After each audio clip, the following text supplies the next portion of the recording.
If you're a sun in Cancer, Cancer sun, you've been called probably too emotional, too sensitive, too clingy, too moody, and everything that involves feelings more times than you can probably count. People treat your emotional awareness like it's a design flaw, like you'd be so much better if you could just stop feeling things so intensely and just toughen up already. But here's kind of what they're missing. Your sun sign isn't a personality defect. It's your developmental blueprint shaped by the seasonal conditions you were born into. Cancer season falls in early summer, roughly June 21st through July 22nd, right after the summer solstice, when everything that was just planted in spring is now vulnerable, growing, and it needs protection. You see, the seeds have sprouted, but they're not strong yet. They need shelter, consistent care, and someone paying attention to whether conditions are right for growth. Because you see, this isn't about being too emotional. It's about being born into the season that teaches protection, emotional attunement, memory as a resource, and the specific kind of intelligence that comes from creating safe containers where vulnerable things can develop. What people call cancer traits are actually early survival summer strategies. So set the record straight. Number one, people think you're emotional when you're actually reading environmental conditions. You see, everyone acts like your emotions are some kind of overreaction, but what they're calling too emotional is actually sophisticated environmental sensing. Early summer requires consistent monitoring, like is it too hot, too dry? Are the young plants getting eaten? Is there enough water? One wrong condition and everything you planted dies. So your emotions aren't random, they're data. You feel shifts in relational dynamics the way early summer feels shifts in weather. You're sensing when something's wrong before anyone says it. You know when conditions are turning dangerous before there's visible proof. So what people call being emotional is actually you picking up real information through feeling-based sensing. Other people don't trust emotional information because they've been taught that feelings are rational, but feelings are just a different sense organ, right? You're reading the room the way some people read a map. And when you feel something, it's because there's something to feel. You're not overreacting. You're accurately responding to subtle environmental shifts that other people are missing because they're not paying attention at that frequency. Number two, people think you're clingy. The truth? You're actually maintaining the attachment that enables growth. You see, the clingy accusation drives cancer placements insane, and it's based on a fundamental misunderstanding of what attachment actually does. You're not clingy, you're maintaining the relational bonds that allow vulnerable things to survive because early summer can't afford disconnection. The plants are young, they need consistent care and not sporadic attention. Think about what happens in early summer. The seedlings that just sprouted, they need constant monitoring. You can't just check in on them and assume they're going to be okay. You have to stay close, stay connected, keep checking in. And that's not clingy, that's responsible cultivation. You maintain closeness because you understand that growth requires secure attachment.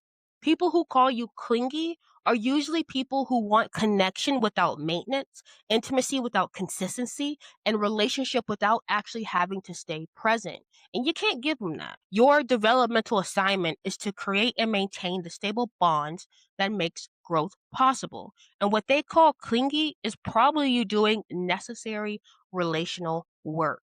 Number three, people think you're moody, but the truth is, you're actually just responding to cyclical shifts. See, the moody thing assumes that your emotional states are random, but they're not. You're cyclical. You're tidal. Early summer is ruled by the moon, and the moon creates tides. Your emotions, they move in rhythms and cycles, not in these straight lines. And that's not moodiness, that's attunement to natural fluctuation because your emotional state shifts based on internal and external cycles that other people don't track. You're aware of energetic tides, the way coastal ecosystems are aware of littoral tides, right? We can predict those to a certain degree. And when the tide is in, you're open and available. But when the tide is out, you need to pull back and restore. Both states are necessary and neither is wrong. People who don't operate cyclically want you to be constant and stable at all times, which is like asking the ocean to stop having freaking tides. And you can't do that. Your emotional rhythm is moon based, not sun based. So it waxes and it wanes. And what they call moody is actually you honoring natural cycles that they're ignoring. You're not unstable, you're rhythmic. Number four, people think you live in the past. when the truth is, you're actually just using memory as a resource. You see, everyone accuses cancer placements of living in the past, being unable to let go, dwelling on old hurts. But for you, memory is not a prison, it's a resource. Early summer relies on the stored information from previous growing seasons. What worked last time? What failed? What conditions led to growth versus death, and you need that data. You remember things in details because memory is how you navigate the present. You know what this person did last time when they were under pressure because you need that information to know whether to trust them now. You'll remember how a situation felt 3 years ago because that tells you whether this current situation is actually different or just looks different. So, what people call living in the past is actually you accessing historical data to make intelligent choices in the present. You're not stuck, you're informed. Other people want to let go and move on, which means just ignoring patterns and repeating mistakes, but you can't do that. Early summer survives by learning from previous seasons, so memory kind of becomes your survival tool. Number five, people think you're overprotective when you're actually creating safe containers for development. You see, the overprotective accusation implies that you're being irrationally controlling, but you're not. You're protecting vulnerable things that actually do need protection because early summer growth is very fragile. Think about it. The plants have just sprouted. They can be killed by too much sun, too much wind, one rabbit, one late frost. Protection isn't paranoia, it's necessity. So you create boundaries and you ask questions and you monitor conditions and you intervene when you sense danger because that's what early summer requires. And when you shield someone you love from something harmful, you're not being overprotective, you're being appropriately protective of something that's actually vulnerable. You see, the issue is that people in growth phase don't always know that they're actually vulnerable, right? A teenager doesn't know that they're vulnerable. They think they're an adult. They think they're ready for full exposure, but you can probably see that they're not. You can sense what will harm them. So, yes, you build containers, you create boundaries, and you limit access. And what looks like overprotection is actually you understanding developmental stages better than the person who's in one. Number six, people think you take everything personally, but the truth is you're actually feeling the impact of actions on the system. You see, when people say you take things personally, what they usually mean is you react to things they think that you should ignore. That's what I personally believe. But they're not making everything about you. You're feeling the actual impact of actions on the relational system because early summer is sensitive. Because sensitivity is the only way to track whether conditions are right for growth, or else you what, boys and girls? Die. Someone says something dismissive, they'll think it's no big deal, but you may feel the relational rupture it created. They may not have intended harm, so they think nothing's happened, but you felt that shift in the safety, the break in the connection, the change in that emotional temperature. That's not taking it personally. That's accurately sensing what occurred. So I don't think you take things personally. I think you take things relationally. You feel how actions affect the emotional ecosystem, not just the person who performed them.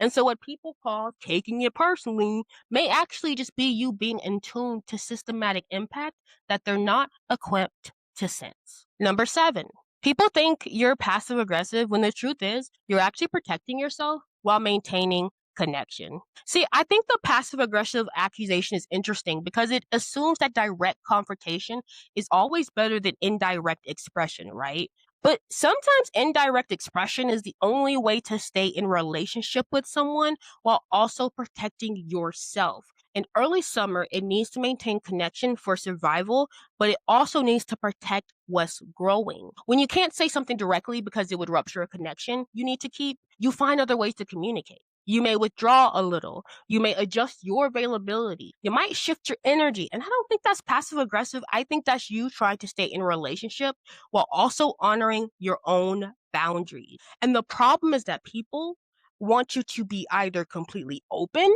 which would leave you unprotected. Do you ever see a crab really take off a shell and just be walking around naked? Nah. Or they want you to be completely closed, which would break the connection. I think sometimes you guys are just trying to do both. Stay connected while also protecting yourself, which requires some nuance, some complexities.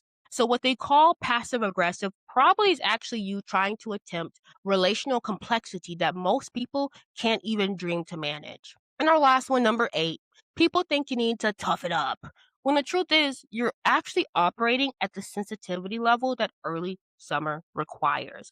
This is the most insulting one, I think, because it assumes that sensitivity is weakness. But sensitivity isn't weakness, sensitivity is precision. Early summer, it can't afford you missing signals, y'all. One missed warning sign and the entire crop, what boys and girls, dies. So your sensitivity isn't a flaw to fix, it's the mechanism through which you do your actual work. You feel things deeply because deep feeling is how you gather the information you need to protect and nurture what's growing. You cry easily because crying is your nervous system way of processing and releasing what you're absorbing from the environment. You're affected by other people's emotions because early summer has to monitor the entire ecosystem, not just individual plants. So when someone tells you to toughen up, what they're really saying is, please stop feeling things so I don't have to be aware of them. But your job isn't to make other people comfortable by numbing yourself. Your job is to feel everything, process everything, and to use that emotional information to create conditions where growth is possible. You see, toughness isn't what early summer needs. Early summer needs attunement, responsiveness, and the willingness to feel everything that's happening so you can adjust to conditions in real time. And that's not weakness. I think that's the most sophisticated form of caretaking there freaking is. So the bottom line is if you're a Cancer sun, you're not too emotional, sensitive, or too much. You're an early summer specialist, right? Let's put it like that. You're built to read environmental conditions through feeling, protect vulnerable growth, maintain secure attachment, use memory as resource, and create safe containers where development can happen. What people call your negative traits could actually be sophisticated strategies for the season you were born into. You're not here to freaking toughen up and stop feeling. You're here to feel everything and to use that information to cultivate what needs cultivating. You're not here to let go and move on. You're here to remember, learn, apply historical wisdom to present circumstances. You're not here to be independent and detached. You're here to maintain the connections that makes growth possible. You see, the people who get you understand that your sensitivity isn't fragility, it's precision. Your protectiveness isn't control, I think it's care. And that your memory isn't baggage, it's freaking resource. Your your emotionality is not weakness. It's how you read the world. And the people who don't get you will keep asking you to feel less, to be less, and to care less. And you know what? Let them feel that way because you have more important work to do, like keeping everything that's vulnerable and growing actually alive.